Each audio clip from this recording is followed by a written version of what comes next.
NX9 live देख रहे हैं आप और मैं हूं आपके साथ प्रज्ञा सिंह। बहुत बहुत स्वागत है आपका हमारे आज के इस खास प्रोग्राम में। आज के इस प्रोग्राम में एक बार फिर से बात करेंगे टीवी एक्ट्रेस तुनिशा शर्मा के केस की। बता दें कि एक्ट्रेस तुनिशा शर्मा के केस में लगातार एक के बाद एक चौंकाने वाले खुलासे हो रहे हैं। जहां बीते 31 दिसंबर को तुनिशा की मां वनीता शर्मा ने इस केस के मुख्य आरोपी शहजान खान पर गंभीर आरोप लगाए।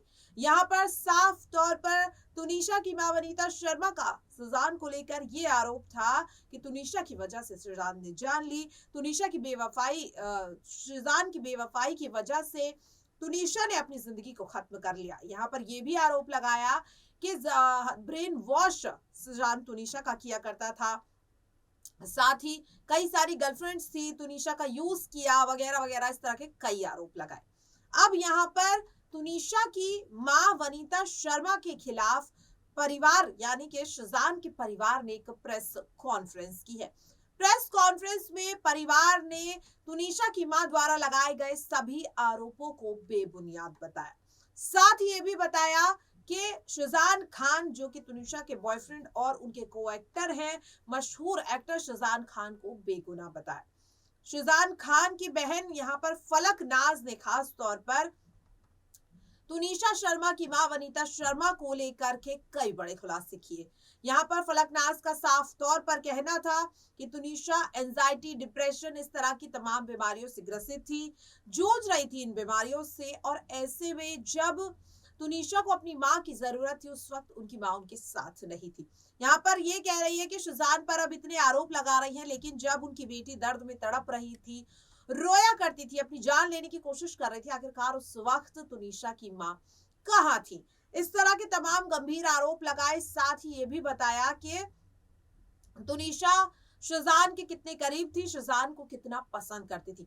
इसके साथ यहाँ पर शहजान के परिवार ने प्रेस कॉन्फ्रेंस में तुनिशा के एक सीक्रेट बॉयफ्रेंड की भी बात छेड़ी है।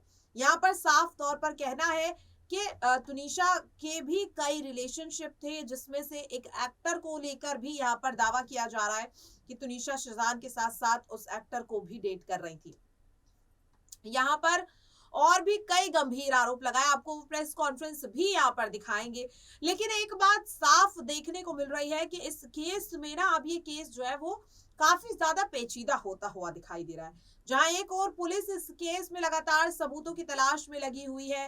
बीते 31 दिसंबर को जब शहजान खान की पेशी यहाँ पर हुई तो उसे 14 दिन की न्यायिक हिरासत में भेज दिया गया। शहजान खान लगातार अपने बयान बदल रहा है, लगातार खुद को बेगुनाह बता रहा है। परिवार कह रहा है कि शहजान भी अपनी जान देने की कोशिश यहाँ पर कर चुका है जेल में। तो कहीं ना कहीं साफ तौर पर अब एक लंबी खामोशी के बाद शहजान का परिवार भी बोलता हुआ दिखाई दे रहा है। खास तौर पर अगर बात करें शहजान खान की बहनें, यहाँ पर फलक नाज और यहाँ पर फफक नाज जो है वो दोनों यहाँ पर जिस तरह से बोलती हुई नजर आ रही है, जिस तरह से इस चीज को बोलती हुई नजर आ रही है कि उनका भाई बेकसूर है, उसे बेवजह फंसाया जा रहा है। और यहाँ पर साफ तौर पर शहजान के परिवार ने तुनिशा शर्मा की मां वनीता शर्मा को आरोपी बता दिया। उनका कहना है कि उनकी लापरवाही की वजह से आज उनकी बेटी इस दुनिया में नहीं है, और अब जब कुछ नहीं बचा, बेटी का निधन हो चुका है, तो कहीं ना कहीं बेवजह शहजान को फंसाया जा रहा है। खास तौर पर परिवार ने यह भी कहा कि शहजान को कहीं ना कहीं उनके धर्म की वजह से ज्यादा टारगेट किया जा रहा है। जिस तरह से शहजान खान को श्रद्धा वालकर के केस से जोड़कर देखा जाने लगा, उनका कंपैरिजन आफताब आमीन पुनवाला से किया जाने लगा, लव जिहाद का एंगल भी इस केस में दिखाया गया। इससे लेकर कई बड़े सबूत यहाँ पर शहजान के परिवार ने सौंपे हैं। तो आखिरकार क्या कुछ परिवार ने कहा है, उसके लिए पहले देखिए ये वीडियो। मैं हूँ फलक नाज और तुनिशा से मेरा बहन का रिश्ता था। भले ही खून का रिश्ता नहीं था, लेकिन एक एहसास था, एक बॉन्ड था जो हमने बहुत अच्छे से शेयर किया है। मैं उससे मिली थी इनके शूट पे, जब हम लोग लद्दाख गए थे। मैं पहली बार उससे मिली थी एयरपोर्ट पे। तब से लेके अब तक मेरा उससे बड़ी बहन का रिश्ता था। उसको तकलीफ में हम नहीं देख सकते थे किसी भी कीमत पर, उसमें चाहे शिजान हो, चाहे मैं हूँ या मेरी मदर हूँ। हिजाब, दरगाह, ये कहीं से कहीं तक उठता ही नहीं सवाल। क्योंकि हम जो भी अपना रिलीजन मानते हैं वो हमारी पर्सनल चीज़ है, हमारी पर्सनल स्पेस में होता है। हम उसके लिए यहाँ पे किसी को फोर्स नहीं करते, ना हमारा राइट है किसी को फोर्स करना, ना ही हम पब्लिक में दिखाते हैं। सबके सामने।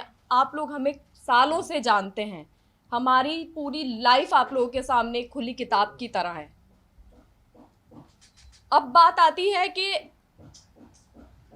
उसको हमने फोर्स किया, या उसका वो जो हिजाब लेने वाला फोटो जो सर्कुलेट हो रहा है वो शो का फोटो है, शो की शूट का फोटो है। उर्दू सिखाना, हम जब मायथो करते हैं, इसने मायथो किया है, मैंने मायथो किया है, हम भी तो हिंदी बोलते ही है ना, शुद्ध हिंदी। हम जब 12-13 घंटे एक कैरेक्टर में, शो में रहते हैं, एक आउटफिट में रहते हैं, हम 25 से 30 दिन हम शूट करते हैं, तो वो बहुत नेचुरली हो जाता है कि हम वो लैंग्वेज बोलने लग जाते हैं। और किसी लैंग्वेज का रिलीजन से क्या लेना देना है? हम इंडिया में रहते हैं, इतनी सारी भाषाएं हैं, तो लैंग्वेज बोलना, रिलीजन एक्सेप्ट कर लेना या कन्वर्ट हो जाना प्रूफ नहीं करता है।